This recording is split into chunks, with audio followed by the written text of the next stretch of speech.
አንድ ሰው የሸፈነው ፊቱን እንጂ አእምሮን እስካልሆነ ድረስ ማሰብ አይሳነውም መቼም። በዚህ ላይ ደግሞ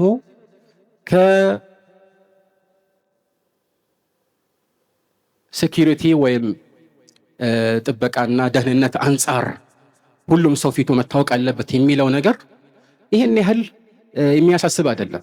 ምክንያቱም በኮሮና ጊዜ አብዛኛው ሰው ማስክ ለብሶ የፈለገበት ሲወጣ ሲገባ እንደነበር ታስታውሳላችሁ።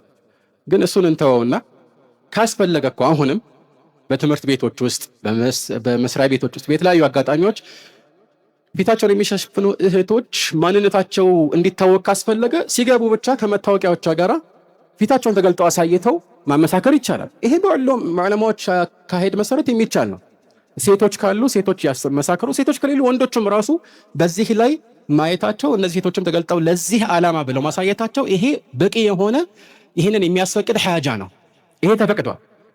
ነገር ግን አንቺ ፊትሽን ተገልጠሽ እስከ መጨረሻው ካልቆየሽ እኔ ደስ አይለኝም ማለት ምን ማለት ነው? ምን አገናኝ?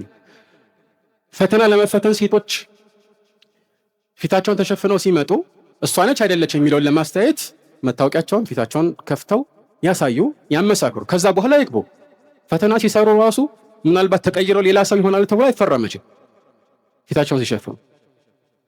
በዚህ ላይ ብዙዎች ለዚህ እንደ መነሻ የሚያደርጉት ትምህርት ቤት ከሃይማኖት ተጽዕኖች ነፃ የሆነ የሴኩላር ህግ የሰፈነበት መሆን አለበት ይላሉ። ጥሩ እንበል፣ የትምህርቱ ሂደት ሴኩላር ይሆን እንበል።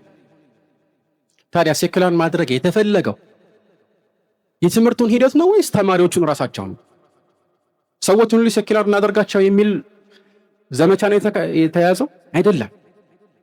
ስለዚህ ሙስሊሞች በዚህ ቦታ ለምሳሌ ሒጃብ ሲለብሱ ወይም ሲሰግዱ ይህንን የትምህርት ማዕከል እኛ የሒጃብ መልበሻ እናድርገው ወይ ሰላት መስገጃ እናድርገው ብሎ አይደለም። እነሱ የትም ቢሄዱ የትም ቢገቡ ሰላት መስገዳቸው አይቀርም። የዚህ ቦታ ተገልጋይ ያልሆነ ሰው በመሰረቱ ከውጭ መጥቶ እንዲሰግድም ጥሪ አላደረው። በዚህ ላይ ተማሪዎች ሲሰግዱ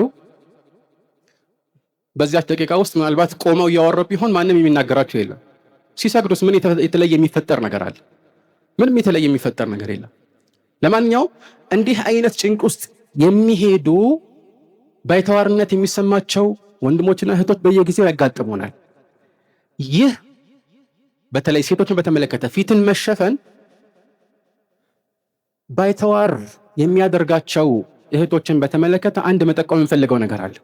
ዝርዝር ማስረጃዎችን መጥቀስ አልፈልግም። ነገር ግን ይህ በመሰረቱ አንዳንዶች እንደሚያስቡት የጥቂት ወግ አጥባቂ ዑለማዎች አቋም ብቻ አይደለም፣ ወይም ደግሞ የተወሰኑ ወጣቶች የጋለ ስሜት ያመነጨው የፊቅህ ምርጫም አይደለም። አብዛኛዎቹ ዑለማዎች የመረጡት ይሄንን ነው።